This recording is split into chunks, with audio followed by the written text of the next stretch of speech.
Good evening, Santa Fe. Wow, thank you for being here. It's good to see you. Welcome to Crime Adjacent Live. Profilers, there's a twist tonight. As longtime attendees of these live shows know, usually you can gather up enough breadcrumbs along the way to ID the suspect long before the end. But tonight, you're going to know the suspect from the beginning, and your task is to figure out just how ungodly dumb he could be, how he could get away with murder after murder for so long, how he could live under everyone's nose for literally decades, only to be murdered himself in just the dumbest possible way. You won't believe it, but honestly, I can't think of a more deserving guy. So tonight's case begins on Wednesday afternoon, June 17th, 2015. That's when Officer Danielle Peterson breaks into a house on Lundy Street just north of downtown Columbus, Ohio. She enters the house, calls out for the owner, David Thomas Brown, age 56, and hears nothing but creepy silence in return. The curtains are drawn. There are shades. The lights are off. It's a nice place, neat, well-decorated, clean, but it just feels off. Officer Peterson pokes around, calling for David, wondering if David's co-workers had a right to be worried. You see, David works as a medical equipment procurement manager for a large healthcare company in downtown Columbus, but he didn't report to work on Thursday or Friday the week before. Then the long weekend, and Monday rolls around, and still no David. Tuesday, no David. Some employees even go to his house on Tuesday to see what's up, like he won't answer their calls and emails, and why isn't he at work? They knock on the door. No answer. So by Wednesday morning when he doesn't show, they're really worried. And they go over again to Lundy Street, and this time they call the cops, and Officer Peterson shows up and decides to break in for a welfare check. She had seen cases like this before, a single, older employee who simply dies alone. But she can't find David anywhere. The bedrooms, bathrooms, kitchen, the beautiful rose-filled garden and greenhouse in the backyard, clearly his baby's, his hobby. The yard is gorgeous. But David is nowhere to be found. Officer Peterson keeps poking around, and she finds something strange. David's wallet and car keys are at the front door, and so is a pile of mail pushed through the mail slot, and she's beginning to wonder if she smells something. It's stronger in the kitchen, and she's thinking it's rotten food. And then she opens the door to the basement stairs, and the smell, it just overwhelms. Officer Peterson calls for backup. She creeps down the stairs, struggles for an overhead light cord, and when the light is finally illuminated, she sees nothing. Just like the upstairs, the basement is clean and even nice. In fact, it's quite lovely, fully finished with a big screen TV, a series of couches, video cameras and computers, and a wet bar for socializing. A cool place to hang out and watch videos and movies, she thinks. Besides a nice rose garden, David is clearly into video equipment. But that smell. It's even worse down here, and Officer Peterson is beginning to think, how sad. A nice guy with cool hobbies like this, dying alone, clearly single.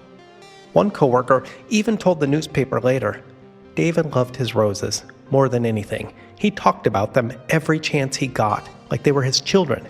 And now I know more than I ever cared to know about roses, thanks to David. At this point, in the basement, even Peterson is thinking, why can't she find a guy who enjoys his life like this? And as she's thinking all this and wondering where David might have suddenly dropped dead, because that too was now going through her mind, he had to be somewhere, she finds a door on the far side of the basement. She tries it, and it's locked. But there's something strange about this door. There's a thickness to it, and an electronic keypad, and bizarrely, a tray of food at the bottom of the door, like you'd find in a fancy hotel, a room service tray, that type of thing. Weird. Peterson tries to shoulder open this door, but it's so thick, almost like steel, she can't get it open, no way. In fact, she has to wait for backup to arrive with a handheld battering ram like the kind they use for SWAT raids. And when 4 police officers finally manage to bash open this door, the smell crashes out in wave after wave of human rot. They had, finally, sadly, found David. Just as Officer Peterson suspected, he had indeed died behind this steel door. But the image of a kindly, fastidious single man with cool hobbies was gone in an instant. Because what police saw in that room, and what they learned over the next 5 weeks of deep, intensive searching of this property on Lundy Street, would send shivers through this entire community and help solve cases that had been open for decades. In the end, police figured out, quickly, that mild-mannered David Thomas Brown of Lundy Street in the artsy North Arts District was in reality a serial killer. The only thing they couldn't figure out was how he managed to die in here, in this locked room, with 2 of his latest victims. Okay, profilers, let's dive straight into this case, because you won't believe what happens next. Live from Santa Fe, I'm Chase Patrick, and this is Crime Adjacent.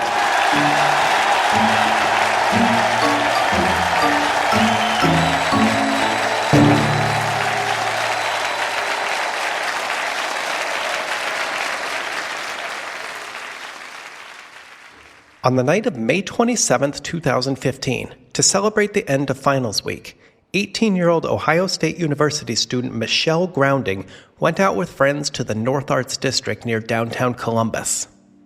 Bars, cafes, art galleries, fancy restaurants, this corridor just north of downtown is all the scene and not really the type of place visited by students.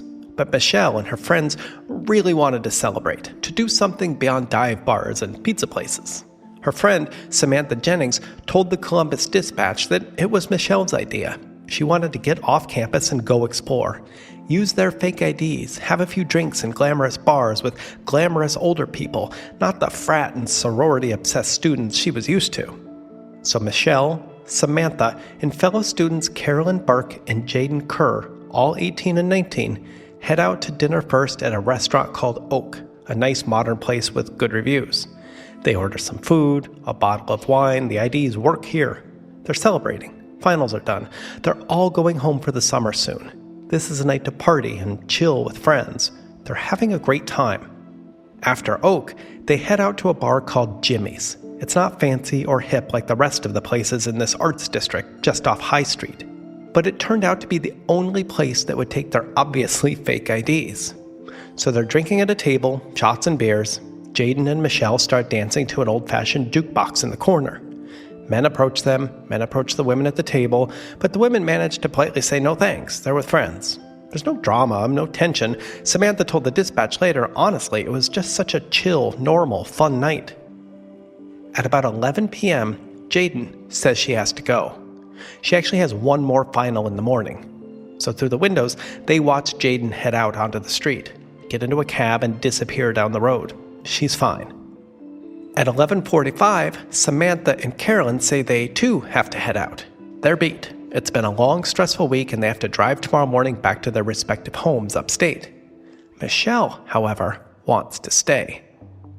Samantha and Carolyn told the Dispatch newspaper that this was the only source of tension all night long. They didn't just want to leave their friend behind. They had an argument about it, and Michelle said, no, it's fine, she'll be fine. It became sort of a thing, and eventually, after more arguing, Samantha and Carolyn did, in fact, leave. This is at 11:55 p.m. So Michelle stays behind at Jimmy's. She has 2 more beers according to the bar tab receipts that night. The bartender, Colin Madden, said Michelle kept to herself for the rest of the night. A few men came up to her, offered a drink or a dance or something like that, and left her alone. One tried to argue with her, like, here's why we should date, point by point in a really argumentative way that called Madden's attention over at the bar. That will definitely woo her. Browbeating, Colin thought to himself. But this guy, according to the bartender, left with another woman apparently. Police ruled this guy out. Bar records show Michelle finally paid her tab at 12:42 p.m. and left the bar and joined the nighttime crowds on High Street. Surveillance footage obtained by police at the bar shows her turning right, heading perhaps to nearby Goodale Park. No one knows. And then she's gone, out of camera range. That's the last time she was seen alive. Between May 17th, this night at the bar, and June 17th, an entire month, Michelle was considered a missing woman. What few students remained behind on campus held a vigil. Her parents flew into town and remained in a hotel for the duration, working with police and the community to find her. But there was just nothing. No trace. She left the bar, turned right, and just vanished into the night. Michelle's mother, Barbara, told the Columbus and Crime podcast, "That was the worst month of our lives, just not knowing. Police told us at one point that maybe she just felt too much stress from school and left. But there was no way. We knew deep down, especially as the weeks wore on, that something horrible happened to her." Profilers, you're not prepared for this. You think you are, but trust me, my jaw hit the floor when I read the details about this case and listened to the Columbus and Crime podcast. Hat tip to Michaela and Ashley over there for astounding true crime reporting. So Michelle is missing. It's been a month. And then police get this call to do a welfare check on Wednesday, June 17th, 2015, at a quiet, neat house on Lundy Street with a beautiful rose garden in the backyard, which is only a few blocks from Jimmy's on High Street. This is where Officer Peterson eventually has to break in, and where she finds David Thomas Brown in a locked basement room, dead. Officer Peterson later told the Columbus Dispatch, "The moment we busted this door down, we knew we had discovered something really, really bad. Because it wasn't just David inside, and it wasn't just Michelle. There was someone else." Here's what police found behind that basement door, and here's why they almost immediately called in the FBI for assistance. So inside the room, which is about the size of a normal bedroom and even had a small bathroom with a stand-up shower and toilet, police found 2 twin mattresses, art on the wall, a nightstand between the beds, a dresser, a chair, a TV. Honestly, it looked like a normal suburban bedroom, Peterson said. But then, there were all these chains and ropes and screw-eye hooks embedded deeply into the floors and walls. They spiderwebbed around the entire room. That's creepy, yes, but that's not what drew Peterson's eye. In one of the beds, police discovered the body of a young woman who was chained there with handcuffs on her ankles and wrists. These were more like S&M handcuffs with cloth protectors and Victorian-era clunky locks, not like hard steel cop handcuffs, but they clearly did the job. This is 19-year-old Marta Mayor, another Ohio State University student who had been missing for 5 months. On February 17, 2015, 5 months earlier, Marta told friends in her dorm that she was headed out for a simple run. She wanted to get out, get off campus, get some fresh air and exercise. Sort of like what happened at the bar with Michelle, Marta's friends recalled they were a little hesitant. Want a running buddy? Tell us where you're going, how far, when you plan on getting back, that type of thing. Because you see, there had been reports of some creep around campus following women, taking pictures of them from afar. Plus, the usual creeps you encounter while out on a simple run. They were all aware. But Marta was like, "No, it's fine. I go on runs all the time. I'm just going a few miles to the North Arts District and then back, 2 to 3 miles tops, depending on the route." So Marta left her dorm at 4:30 p.m. that day, February 17, 2015, and was never seen again. Until police busted down this basement door in June and found her in one of those twin beds, chained to the corner posts with cables and ropes and handcuffs. According to the autopsy, Marta was actually well-nourished, meaning she still had muscle tone and was clearly being well-fed during the 5 months she was here, in this room. But the autopsy also revealed her stomach was empty, leading the medical examiner to believe she had not been fed in some time, days before her discovery. And the cause of death was officially ruled as hypovolemic shock with multiple organ failure. In other words, she basically died of thirst. Even a well-nourished, healthy human can die without water between 3 to 4 to 7 days, depending on the environment and heat. It's not a great way to go. According to the medical examiner, Sheila Swanson, basically all your organs receive less oxygen because there's less liquid rushing everything around. Your heart quickens, your blood pressure drops, you hallucinate, your organs just lose the ability to function, and you die. That's what happened to Marta. From what police were able to piece together based on her muscle tone, she was kept in this room from February to June, healthy, well-fed, the ability to shower, use the toilet, watch TV. And then suddenly, one day, she was chained to this bed, deprived of water, and died. According to the autopsy, this was probably just a day prior to when Peterson busted down the door that Wednesday, so likely Tuesday at some point, just hours before the discoveries on Lundy Street. So that's Marta, one of the victims found in that room. But what about Michelle? Turns out, the exact same thing happened to her. Officer Peterson said just like Marta, Michelle was also chained with these same cuffs. But unlike Marta, Michelle wasn't found in bed. She was found just beside it, on the ground, reaching for the bathroom. You see, unlike Marta, Michelle only had her ankles chained, not her wrists as well. And so it seems as if she was able to move around a tiny bit, just not enough to reach the bathroom, where there was water. So just like Marta, Michelle too had died of severe dehydration and the hypovolemic shock this brings on, total organ failure. Like I said, the FBI was brought in, fast. This was clearly 2 cases of kidnapping, their jurisdiction, and perhaps a multi-state serial killer was at work. Police needed help. Every day as a small business owner feels like solving a puzzle. One moment you're cruising along, and the next, there's a shipping snag that has you scrambling. But here's a surprise you will like. With Progressive, small business owners save 13% on their commercial auto insurance when they pay in full. So go ahead, surprise yourself. Get a quote in as little as 8 minutes at progressivecommercial.com. Progressive Casualty Insurance Company and Affiliates. Discounts not available in all states or situations. In her analysis of those cases, FBI Special Agent Cheryl Stefanaki said it made sense that Michelle and Marta died of dehydration. They were chained. They couldn't access water for several days.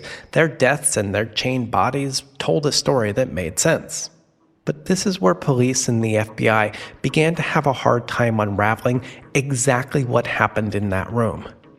David Thomas Brown, their apparent kidnapper, did not die of a sudden heart attack or any type of health event that would befall a 56-year-old man out of the blue. David had been stabbed. If Marta was found in the bed across the room, furthest from the door, and Michelle had been found on the ground between the closer bed and the bathroom, David was found right at the base of this door. One hand was seemingly stretched out for the doorknob or the electronic door lock keypad right next to it.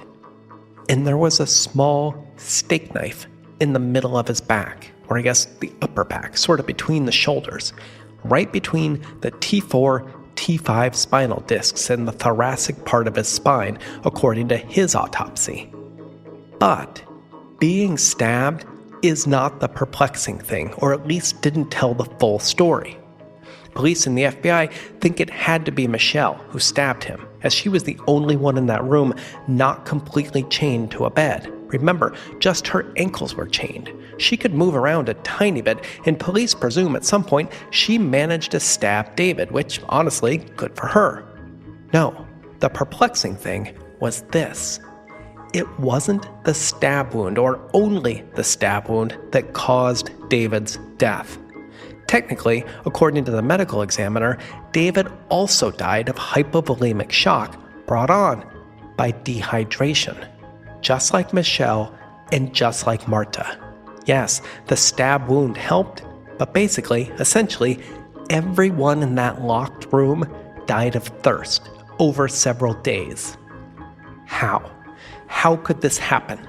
Was it as simple as David comes in, Michelle manages to get a hold of a steak knife somehow, stabs him, he dies, and now they're all stuck because he's the one with the keys and Michelle can't reach them? Not really. Remember, David also died of dehydration, slowly, over days. So what happened? That's why the FBI was brought in.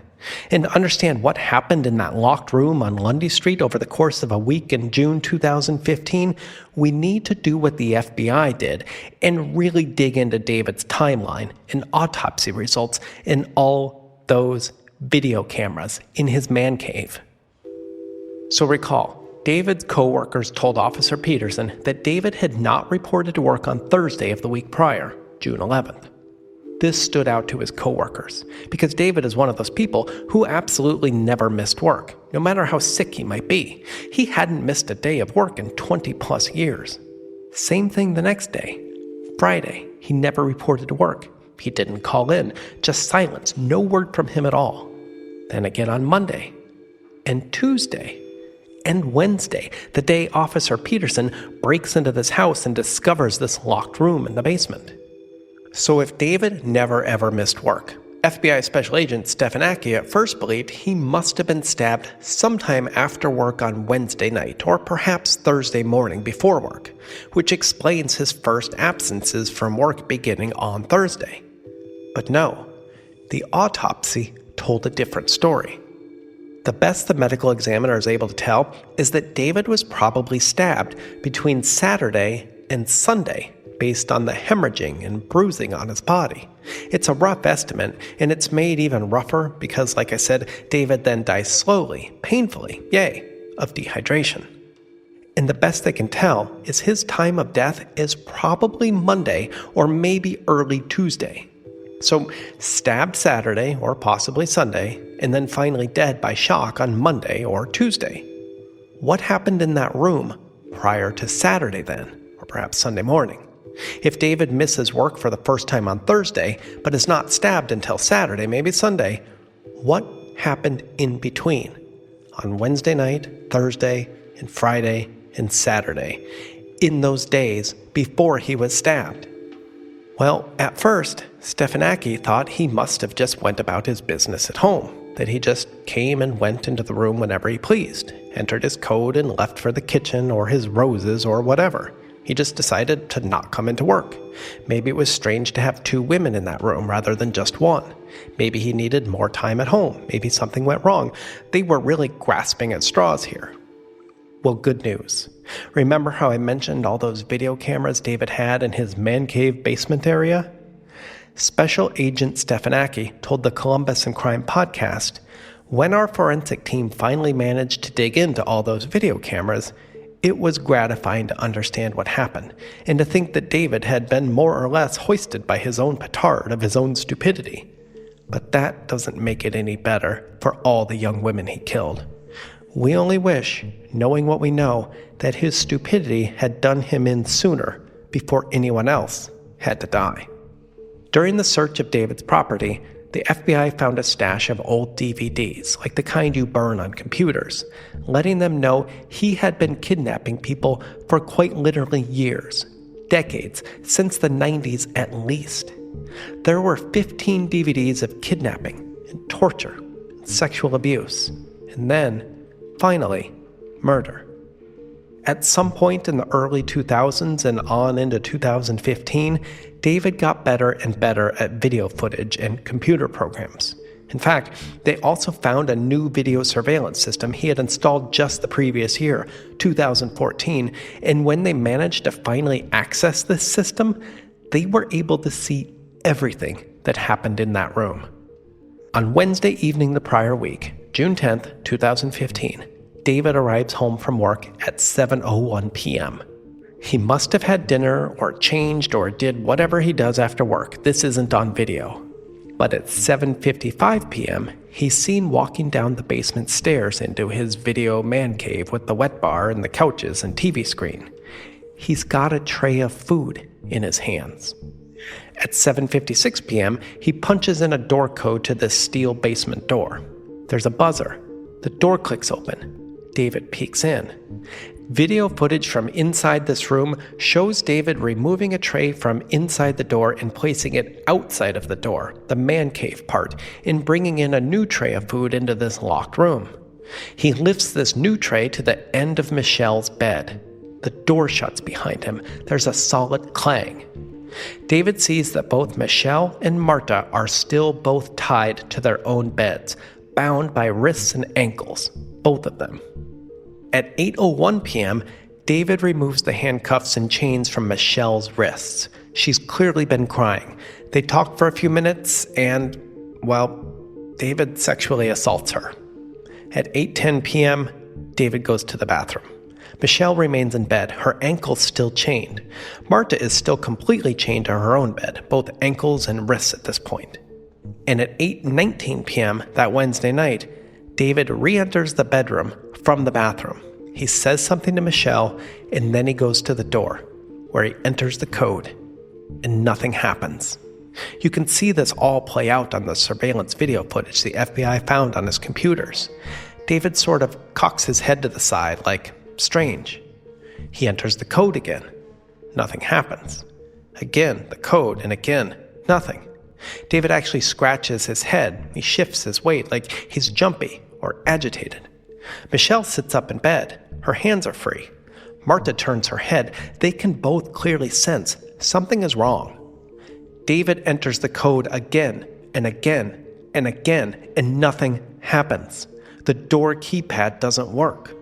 Michelle says something. David shrugs her off. She says something else, raises her arms like, what the fuck? And David wheels around and smacks her. And as they're sitting there in this room, they both now can't escape. There's this momentary standoff. You can see it all on video because Michelle is in the bed. David is standing at the foot of the bed near the door, and there's this food tray between them, the one David just brought in. And they both can clearly see what's on the food tray. Time seems to stand still. They're both just standing there, staring at the tray, probably thinking the exact same thing at this point. And Michelle, she moves quickest. She reaches out. She grabs the knife. She puts it out in front of her, like blindly slashing at David, shouting for him to stay away. She seems to slash one of his fingers in the video, and indeed, this is backed up by the autopsy, which revealed a laceration on his right index finger. And David is now howling, screaming, pointing, like, I'm going to murder you. You can't hear anything in these videos, but you can practically read his lips. He's enraged. And Michelle is like, fuck you, I have a knife. I will cut you. Again, you can basically read her lips in this video. And that is the beginning of a standoff. 8:23 p.m. Wednesday night. At this point, David can't leave the room any more than Michelle or Marta, but he can go back and forth to the bathroom. Michelle can't, her legs are still bound. Marta can't, both arms and legs are bound for her over on the other bed.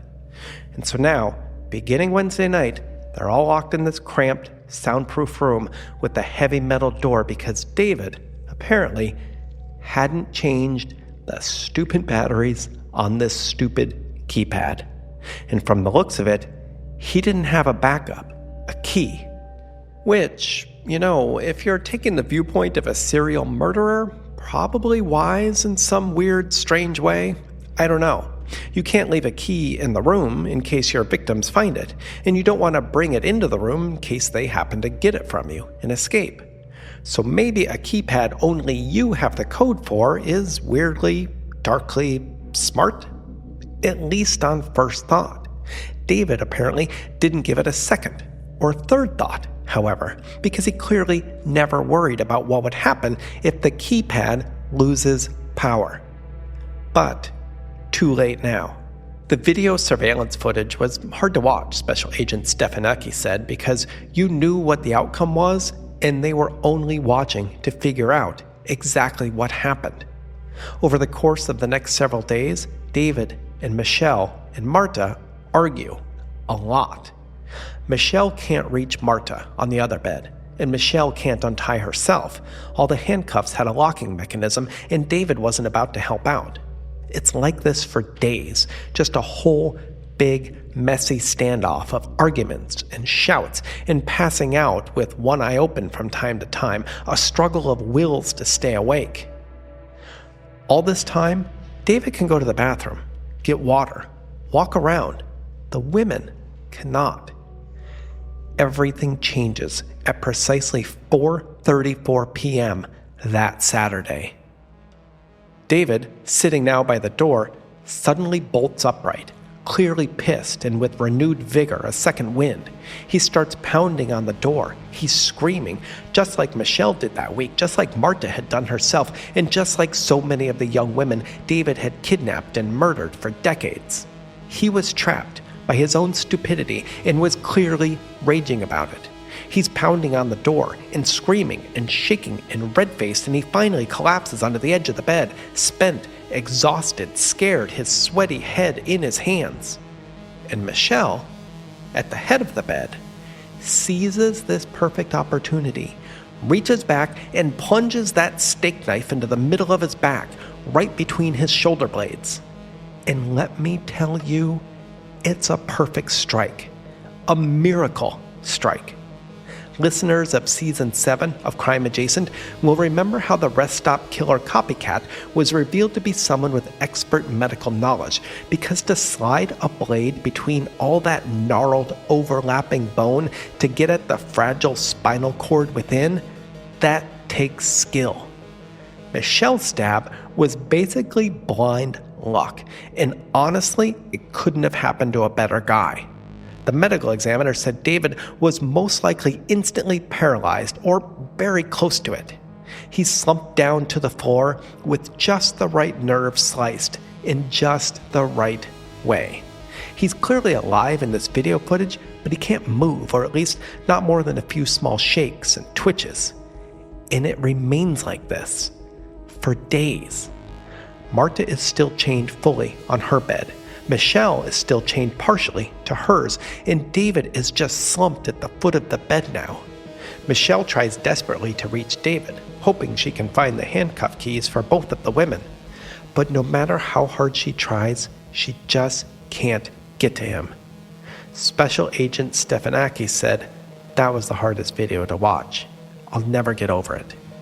And so over the next several days, one by one, each person dies of shock brought on by dehydration, and it's all on video.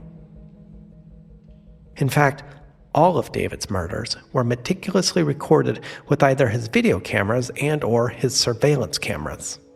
In all, the FBI was able to determine that David Thomas Brown kidnapped and murdered 37 girls and young women from around the Columbus area.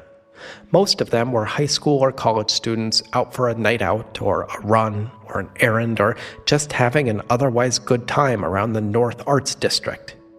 One minute they're running or hanging out with friends, and the next they're gone, vanished, as if disappeared off the street. With all this video, the police and the FBI finally understood where they wound up. In this locked room on Lundy Street, from the first victim in 1990 until 2015, when his electronic door lock battery went dry, and David was suddenly locked himself in his own torture room. The FBI just had one question left, however. What happened to all the bodies? If David had video evidence of 37 murders, where were the bodies? Turns out, that was on video as well. After each girl or woman was murdered, David wrapped each of them with a blanket from the bed she was chained to, hauled her upstairs, and then out to the backyard in the middle of the night. There, he dug a new hole, deposited a new victim into it, and then did exactly what listeners of Season 7 might remember with the rest stop killer. He covered everything back up with dirt and his other favorite hobby, the thing he would not stop talking about at work, his beloved rose bushes, his babies. Michelle's mom, Barbara, told the Columbus and Crime podcast, "The FBI won't let us see these videos, and we don't want to. It's just a relief to know what happened, even if it's the worst thing you can imagine. If there's any solace from any of this, it's knowing that one of the victims, our Michelle, finally got him, and that other families might finally know what happened to their own daughters."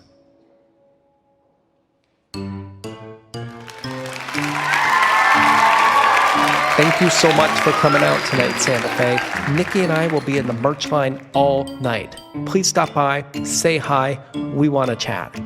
We will see you in Tulsa next week with another case you simply will not believe.